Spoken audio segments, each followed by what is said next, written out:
Hi,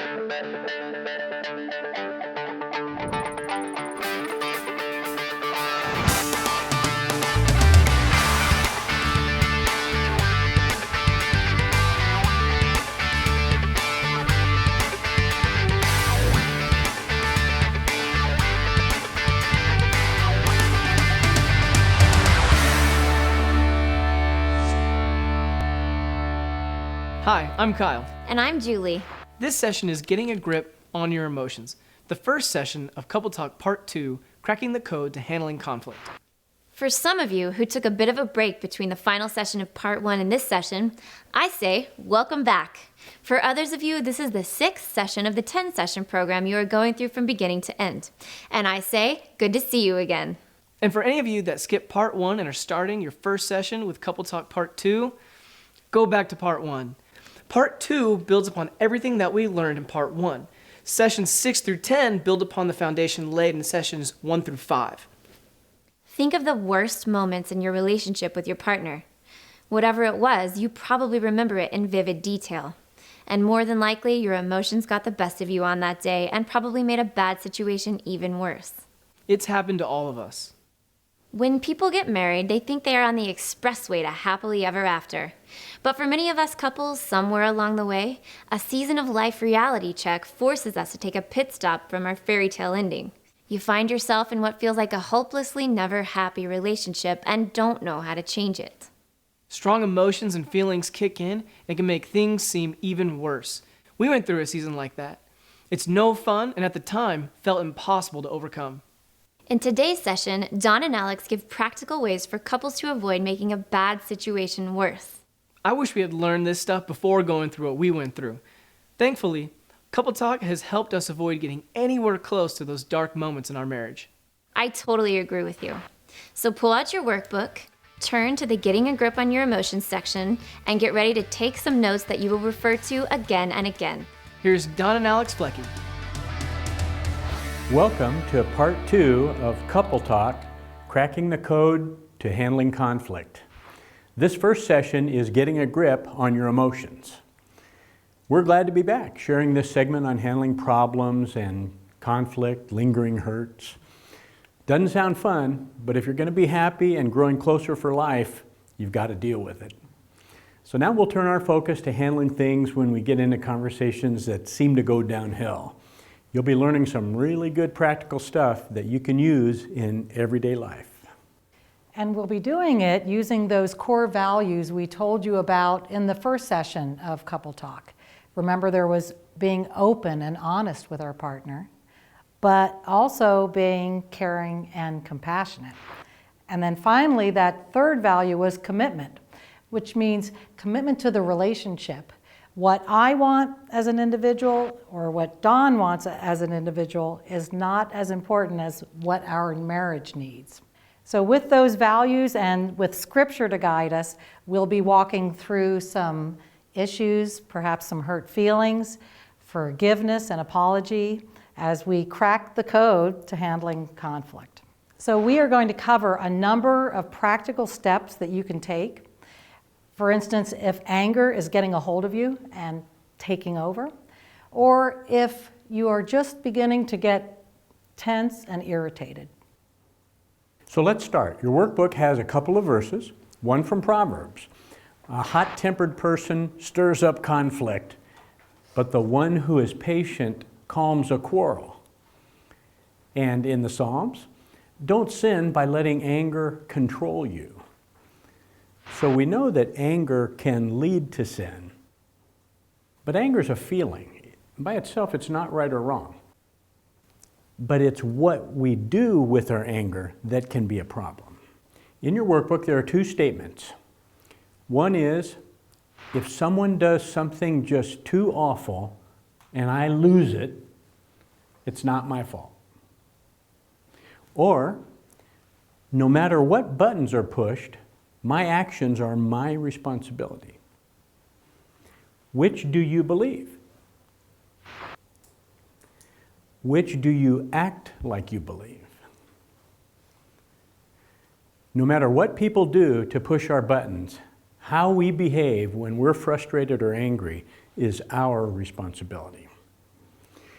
We'll talk a bit about conflict now. Conflict, like anger, is inevitable. We're going to see things differently. We're going to have differences. So conflict is normal, and if we have trouble and differences, it doesn't mean there's something wrong with us or something wrong with our relationship.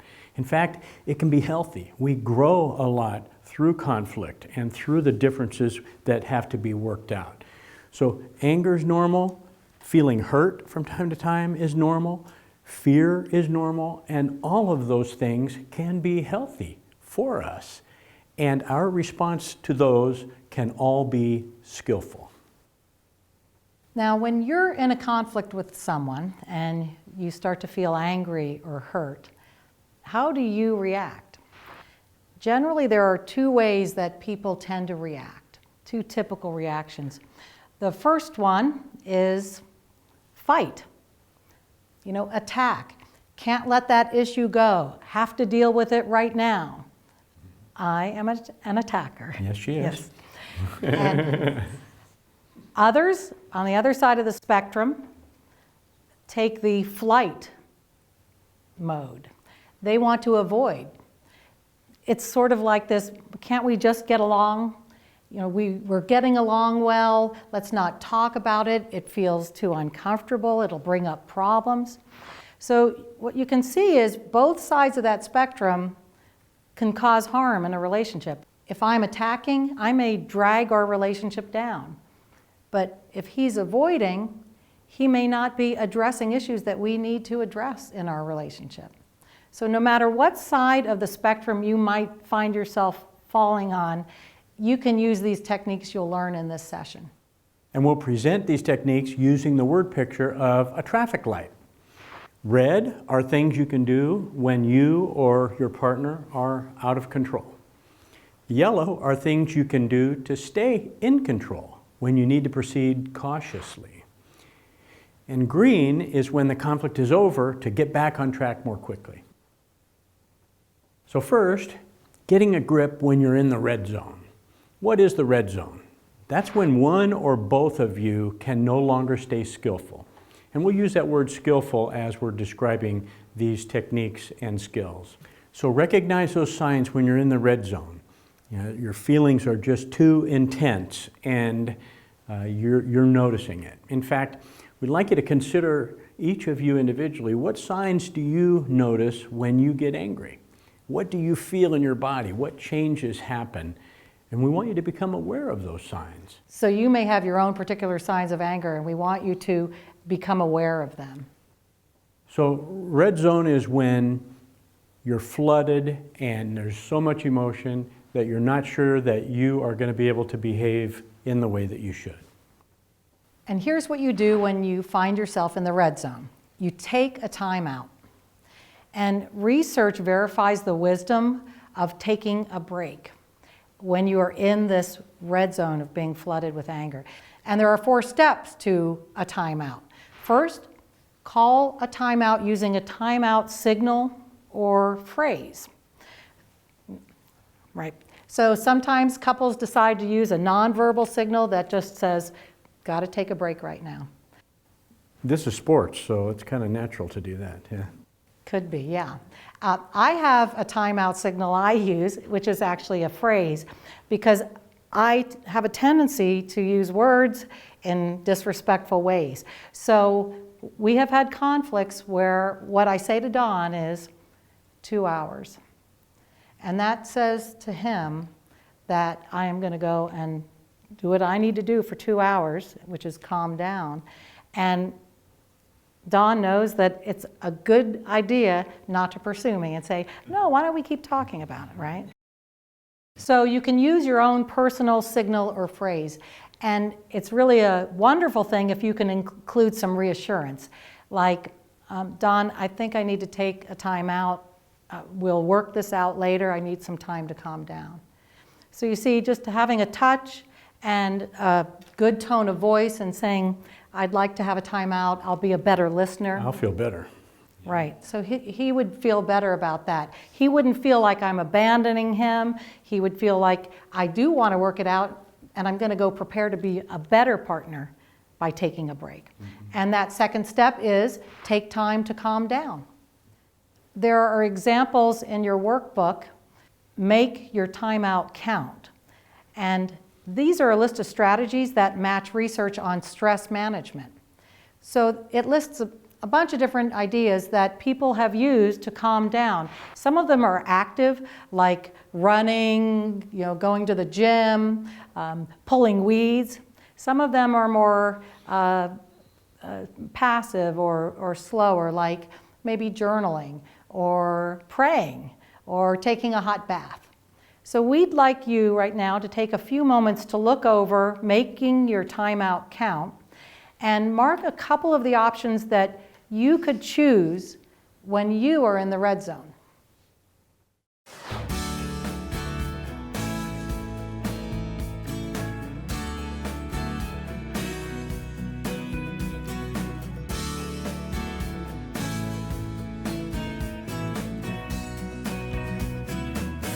Time's up. Excellent job. Let's turn back towards Dawn and Alex.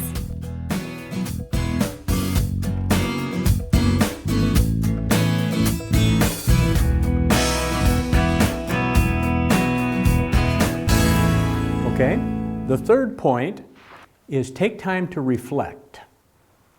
Reflect. Look at the reflections during timeout in your workbook. When you can calmly answer these questions, then you're ready to talk. Is it really anger? How intense is my anger? Is it only anger, or are there other feelings that might be masked, such as hurt or fear? And then finally, keep the appointment to talk. When you call a timeout, it's very important that whatever time you agree to come back and talk with your partner about the issue, you keep that appointment. Early in our marriage, when I was having so many problems with being the attacker, there was one time that I thought, this isn't a good thing to do. So I remember we were driving in the car and I said, I'm really angry about this, but I don't think I should talk about it now. Can we talk about it later when I'm calmer? And Don was really excited about that, and he said, sure. Yeah. So I remember the next day I came to him and I said, hey, you know what? I'm ready to talk now about that issue. And your response was, why do we have to do that? We're getting along so well now. Now you see what happened there was I was ready to talk and he was doing the avoiding. And so what happened was then I started thinking, I've got to just push then and keep at these conflicts because he may end up doing that again. So remember, if your partner calls a timeout, respect their request, and then when it's time to talk, both of you have to come back and keep that commitment to talk. If you're an avoider like me, you got to deal with it. And if you don't deal with it, then your partner won't trust that you'll talk later next time. Yeah. Sometimes just one of you's in the red zone. They're angry or frustrated about something not involving you at all. What can you do about that? In Galatians, it says, carry one another's burdens. In this exercise, help you do that. Turn in your workbook to the exercise called Share Your Partner's Burden. In this exercise, you will vent. You'll talk about your feelings, your thoughts, your worries about a situation that frustrated or angered you. Your partner will listen and summarize with empathy. And your partner will not do any fixing, no solutions, no giving of opinions, no commenting or asking questions. Your partner just empathizes with your experience, just steps into your world and connects. And they'll give empathy in the I form.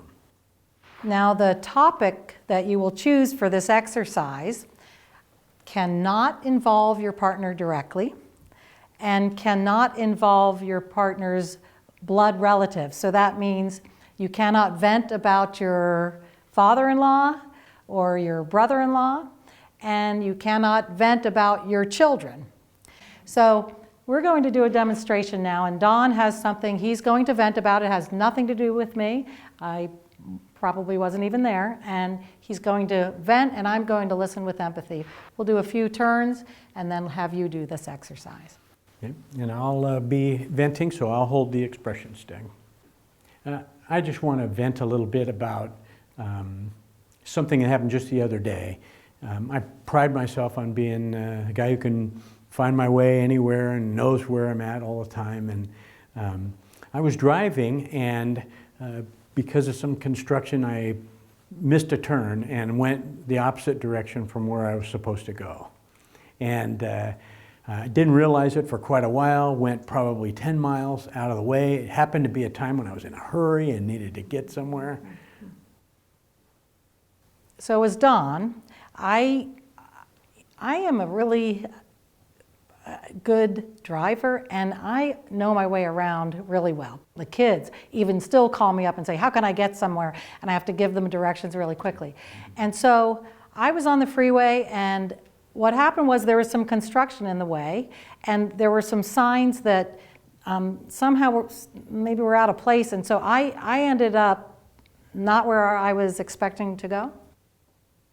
Yeah, I made a wrong turn and ended up going like 10 miles out of the way when I was under pressure for time and needed to be somewhere. And then I had to turn around and go back the other 10 miles just to catch where I had missed the turn, and was late to where I wanted to go. And that was really a frustration for me on a bunch of levels.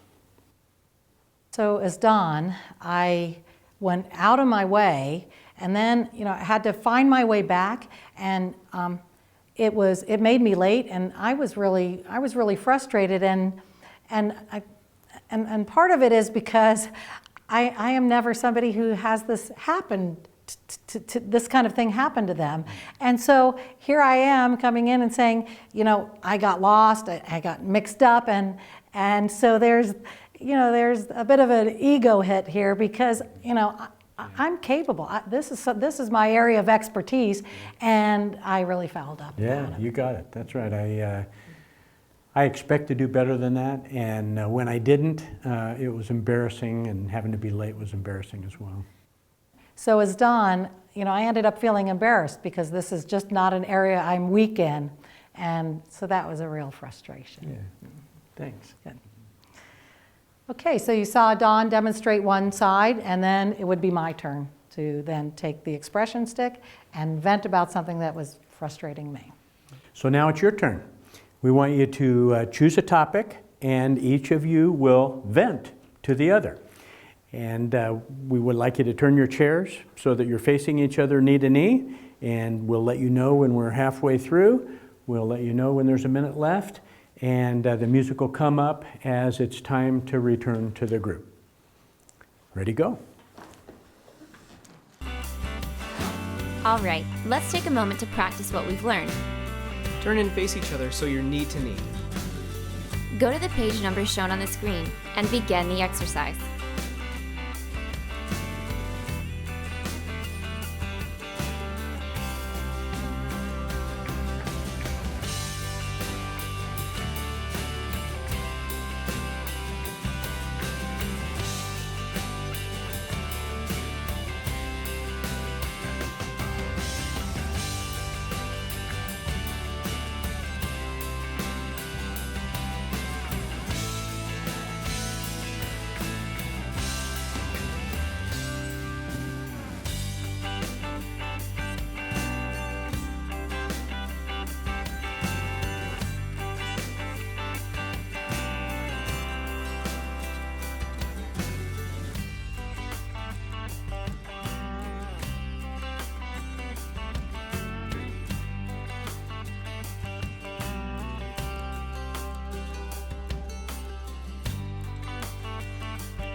halfway done. If you haven't done so already, it's time to switch roles.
You've got just one more minute.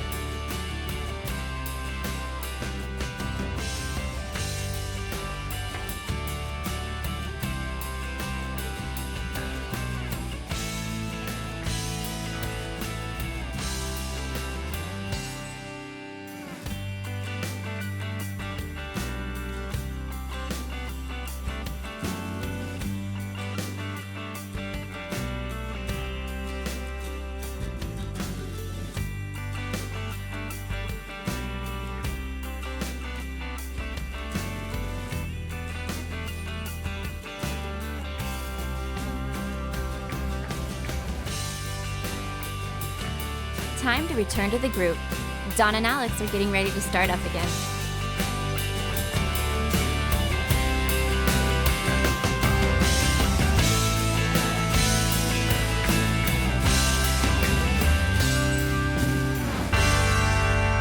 Okay, we're going to have you go into your workbook and reflect on a couple of questions.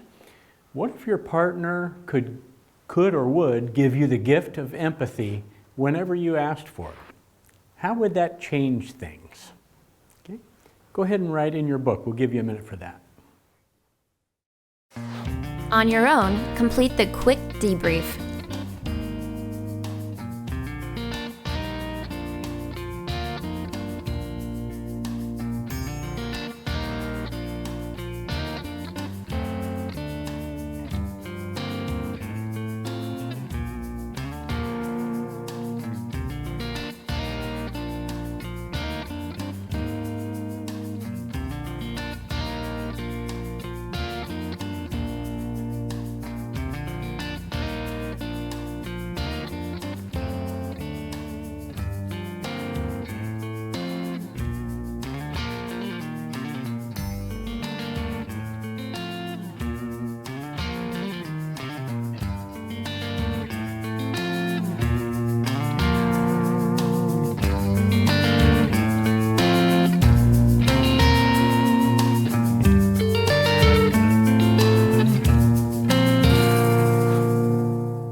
like to hear a bit from you.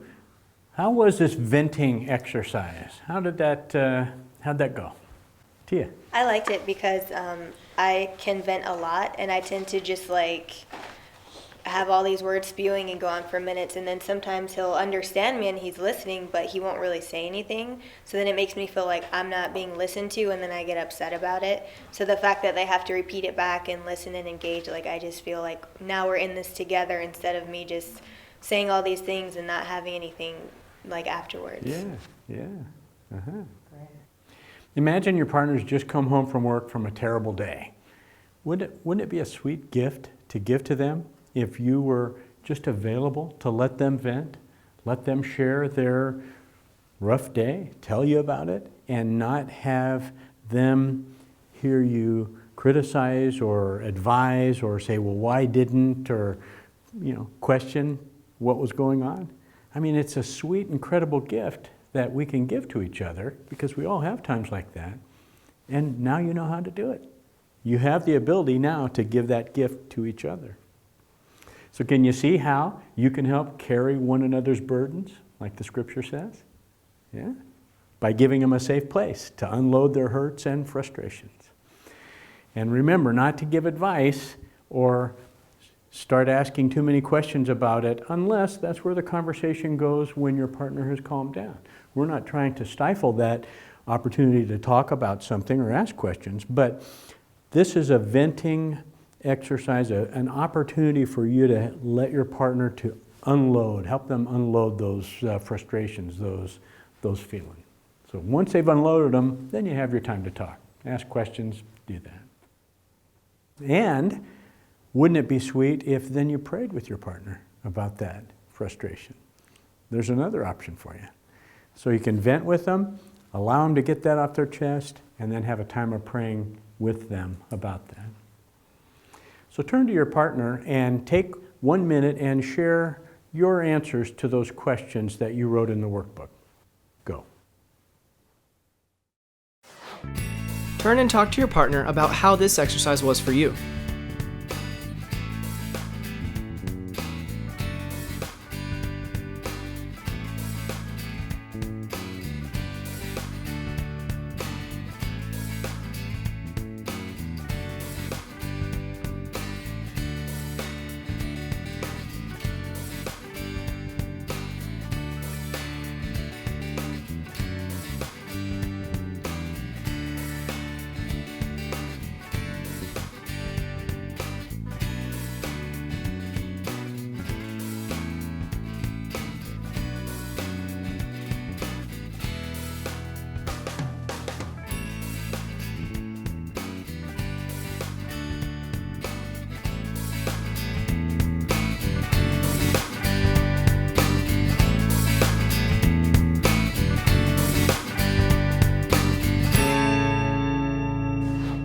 Now we're going to turn to another important time when you need to get a grip on your emotions. And this is when you are in the yellow zone. And that is a time when you feel things getting tense or you're irritated and you want to proceed cautiously. So what do you do when you find yourself in the yellow zone? You're getting frustrated inside and irritated, and you have this idea that things may not go so well right now. If we don't do something, our conversation might be going downhill. Well, the first thing you can do is let your partner know by using a yellow zone signal or phrase. And what you can do is create a signal between the two of you that lets you know that there's a little bit of irritation going on inside of you. You perhaps are starting to feel a little disrespected, and you both need to kind of proceed real cautiously. So you can even just say, I'm in the yellow zone. You could just use that. A couple of times Dawn and I have used that. I said to you, if you're not out of the shower soon, I'm going to be in the yellow zone. But I actually used, years ago, I used another phrase, and that's the one I use more often. If I find myself in a situation where I'm starting to have trouble managing my emotions, and Don doesn't know it, I'll say to him, Don, I'm feeling short. And he knows that is not a time to tease me, that I'm under 5'4". He knows that means all I want to do is give short answers to you right now, and so it's not a good time to get into something that might be a little sensitive. Let's be alert to being respectful of each other. So when you recognize you're getting irritated, you're in the yellow zone, there are a couple of things you can do. Respect is something we should do for our partners 100% of the time. There's not a time when we should be disrespectful. 24/7, all the time, respect. Even when you feel your partner doesn't deserve it or you're upset with them, be respectful. It's your commitment to the relationship to be respectful all the time, even in conflict. And it's your commitment to God, the way that you treat others, including your partner. So remember, even if you are angry, show respect. Even if you're in a bad mood, show respect. And third, think about when you get tense or irritated. What feeling is inside of you? Are you feeling angry, or is it because you're feeling offended, or you're hurt, or you're feeling devalued in some way? We'll give you a moment to write that feeling that puts you into the yellow zone. Write it down, and that will be your signal to you to become aware of giving your partner this yellow zone signal when you're feeling that feeling. So just take a moment. And let me just tell you, for me, it's hurt. If I'm feeling hurt, I'm in that yellow zone, and it's really a good idea for me to give Dawn that signal.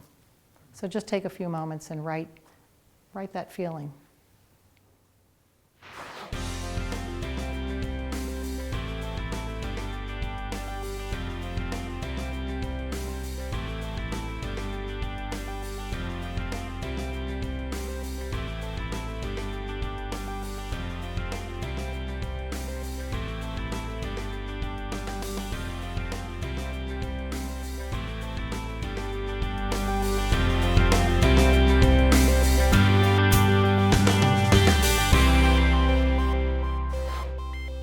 Now we have an exercise called Respect in Conflict.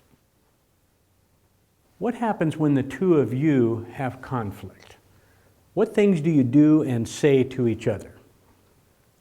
Which of those things help and feel respectful to you, or which of them cause you to feel disrespected? In your workbook, there's a list of typical behaviors that happen during conflict. For instance, loud voice, screaming, interrupting, hurtful humor, walking away, giving unwanted advice, you statements, withdrawing. So some of these signals or some of these behaviors are nonverbal, like rolling of your eyes or walking out of the room. Other ones are verbal, like sarcasm or trigger words. So we'd like you to look over that list of behaviors just to become familiar with the kinds of things that happen during conflict. And the purpose of the exercise is for you to have a couple talk about what feels respectful or disrespectful to you in conflict. And we're going to do a demonstration now. So I will demonstrate by talking about my point of view when we have a conflict. So let me get the expression stick and I'll say, when I think about times that we have a conflict, have disagreements, something that you do that causes me to feel respected is when you make eye contact with me as I'm talking about my point of view. So as Alex, I feel respected when we have conflict. I feel respected when you make eye contact. And as I think about times we have conflict and we're in a disagreement, something that you do that causes me to feel disrespected is when I hear you use the word should. You know, that I should do something, or I should believe something, or act in some way. And I end up feeling controlled by that. So in those times of conflict, as Alex, it bothers me when you tell me that I should do something. And that makes me feel like I'm being controlled. Right, right. So when it comes to having conflict or disagreement, something that I would like for you to do, or a couple of things, would be to continue doing that good eye contact. That's important to me. And then also to change the should to something like, I think of it this way, or I prefer, or I wonder if you do such and such. An I message like that. That would, I think, really help that reaction that I have that's negative when I hear that. So what would help for me in conflict is to keep doing the eye contact. I like that. But instead of the should, to replace that with I suggest or I'd like it if. And that would really take away that feeling of being controlled. Great, right. So that's an example of one turn. And then what Don would do is write down the things he learned that he can do to show respect. So there's a place in your workbook for him, for your partner, the one who's been listening with empathy, to write down the things they've learned about what to do in the next conflict and in your conflicts to show respect. So now it's your turn. We're going to ask you to have that kind of a dialogue together. So we'll have you turn your chairs and face each other knee to knee. We'll give you some time on the clock and let you know when it's a minute away and then when it's time to come back to the group. Ready, go. Turn knee to knee with your partner and start the exercise.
You're halfway done.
This is the final minute, so begin wrapping it up.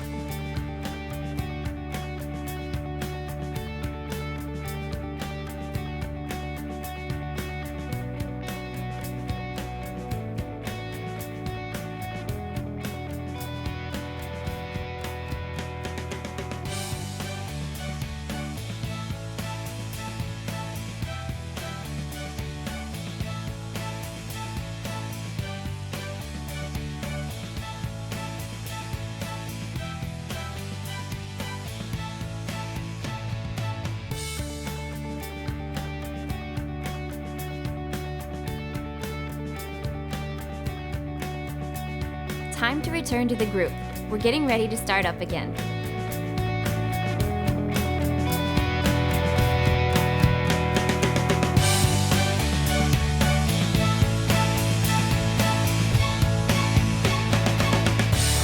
Okay, we're going to have you mark in your workbook. Reflect on how you feel after doing this exercise. This may have been a little sensitive. So mark in your workbook. We'll give you a minute to do that.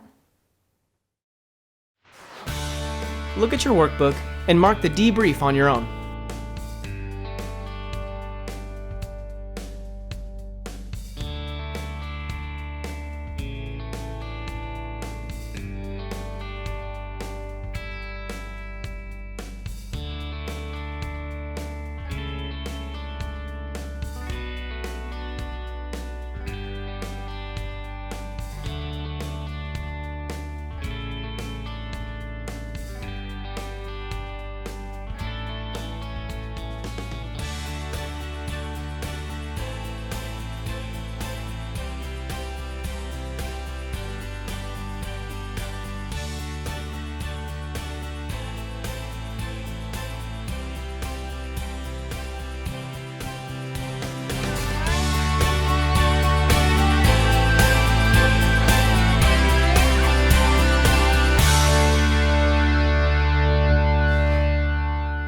Okay.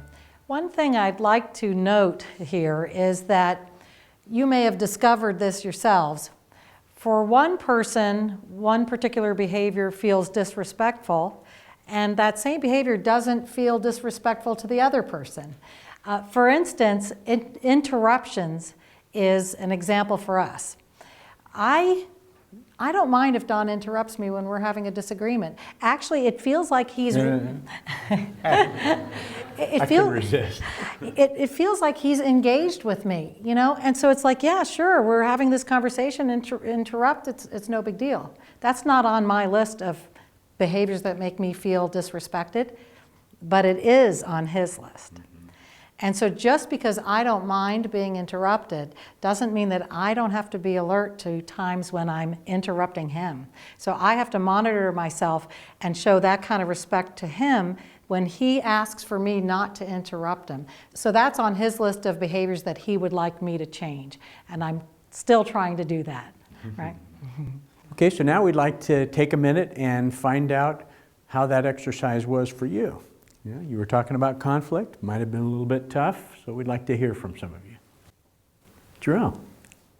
For me, it's difficult to kind of dig up those emotions and to think back to conversations or conflicts and to think like, she's saying that this is offensive to her or this hurts her, and like to know that I'm doing something that causes that. But also it's very helpful because in the moment of the conflict, you don't want to hear that these things are hurtful. So it's like we're not like arguing right now, so it's easy to kind of bring that up so that you can kind of be preemptive about it in the future. Take care of it ahead of time. Yeah. Yeah. Great. Oh, Sarah. You know, I felt a little frustrated reminding myself of what bothers me. Nothing about our exercise, but just being reminded of something that bothers me in our relationship. I felt the feelings coming up quite quickly. Yeah, and I can understand that. You're saying that, you know, hey, we aren't in a conflict, and now we have to talk about that, and it brings up some bad feelings. It reminds you of the time you were hurt, and that sort of thing.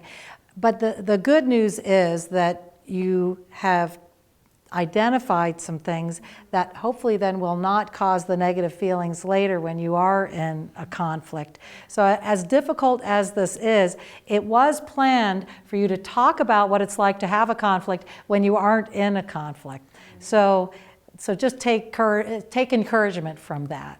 Now take a minute and talk to your partner about how that exercise was for you. Ready, go. Go ahead and talk to your partner.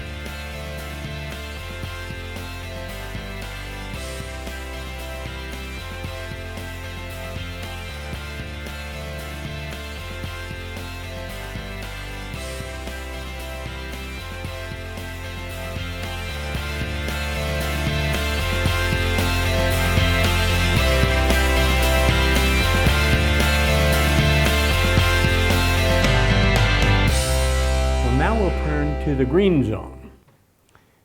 That's when you're feeling calm and you're ready to talk about the issue. Number one is keep talking. Keep your appointment to talk after a timeout. And I'm glad you're the one who is saying that. That's right, yeah. Well, I tried getting away from it and I couldn't do it. So now you have to keep the appointment. Number two, reconnect if you are feeling distant after a difficult couple talk. Sometimes you resolve an issue, but there are lingering negative feelings that are still there. What do you do about that? What you can do is to reconnect and reaffirm your commitment to each other. In your workbook are some statements that you can choose to help you reconnect. For instance, there could be appreciations. You could appreciate your partner's effort at listening to you or at being open during your couple talk. Yeah, so those are techniques, strategies to use when you're in the green zone. Things are going well. Right? Now, you've been dealing with some really important stuff here in dealing with conflict. Let's face it, that's at the core of relationships, right? Dealing with conflicts. And I'd like to take time now to bring us to a couple's prayer time. So I'd like to have you sit close to each other. If you'd like to hold hands, feel free to do so. And I will give prompts for you to pray, and I'll ask each of you to silently pray along with me.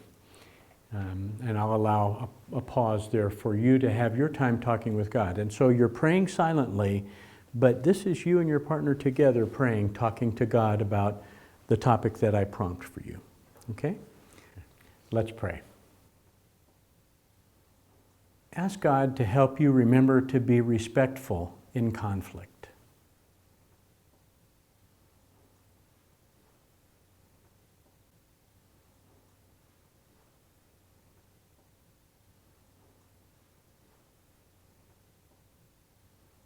Ask God to help you handle anger in a healthy way.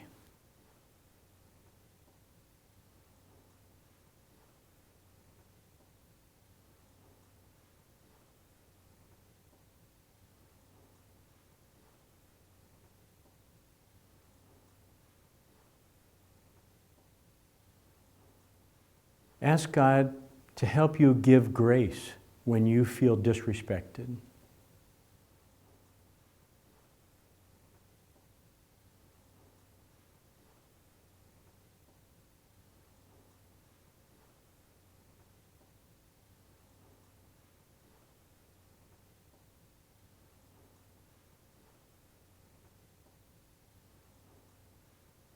Ask God to help you do the hard work of working through conflicts.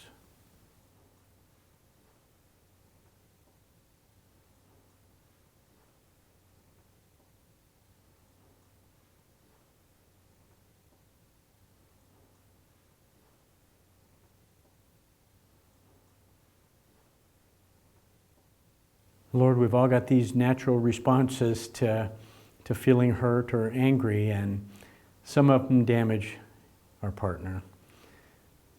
So I ask you to help all of us to catch ourselves, to notice when we're falling into one of those patterns, and ask for your help to give us the strength and the awareness to change that pattern and to be kind and respectful to each other. In Jesus' name, amen. So we've been cracking the code to handling conflict, and we've been learning to get a grip on our emotions in this session. So what did you learn? You learned about what to do when you're in the red zone. Take that time out.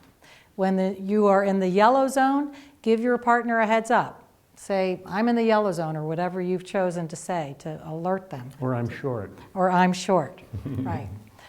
You also learned in that exercise respect and conflict. So you know what behaviors make your partner feel respected, and you know what behaviors make your partner feel disrespected. And then the green zone. Keep your appointment for your couple talk after a timeout. And you were also given some helps to reconnect if you are feeling distant. So doing these things will end up building confidence between the two of you that you can handle any issue. And cracking the code in everyday life. In your workbook, you'll see the goal is making conflict a matter of differences of perspective rather than war. Differences of perspective. So it's war if it's like this, and it's only like this. It's differences of perspective if we take turns looking over each other's shoulders and working through the issue that way.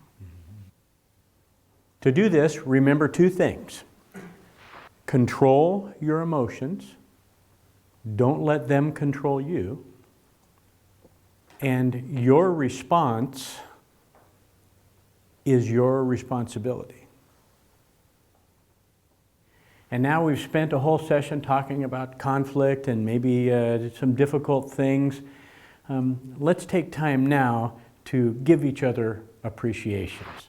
So we'll ask you to turn your chairs toward each other so you're sitting knee to knee, and each of you give an appreciation to the other. And I'll give you a quick review. This is where you tell your partner something that you admire or appreciate about them, or something they've done for you recently, and they will summarize back with empathy using the you form. You appreciate that I such and such. Okay? And then after that's done, you'll reverse roles, and your partner will give an appreciation to you. All right? So turn your chairs and give each other some appreciations. Get knee to knee with each other and start the exercise.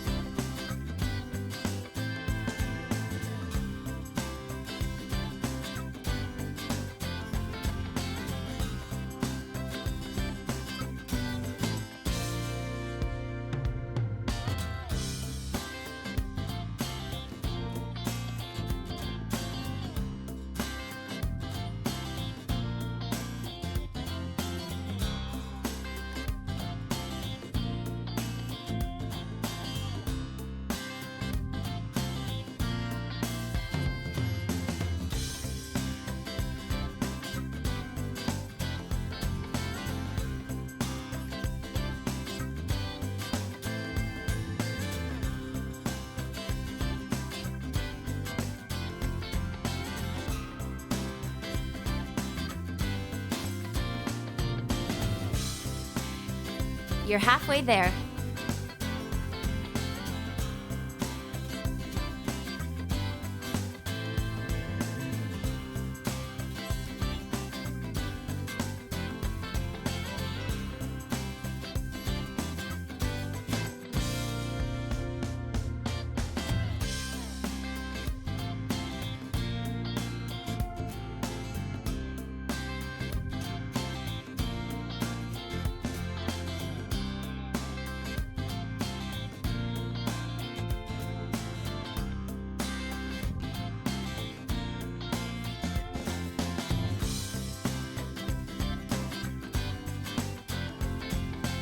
Turn back to the video. We're getting ready to start.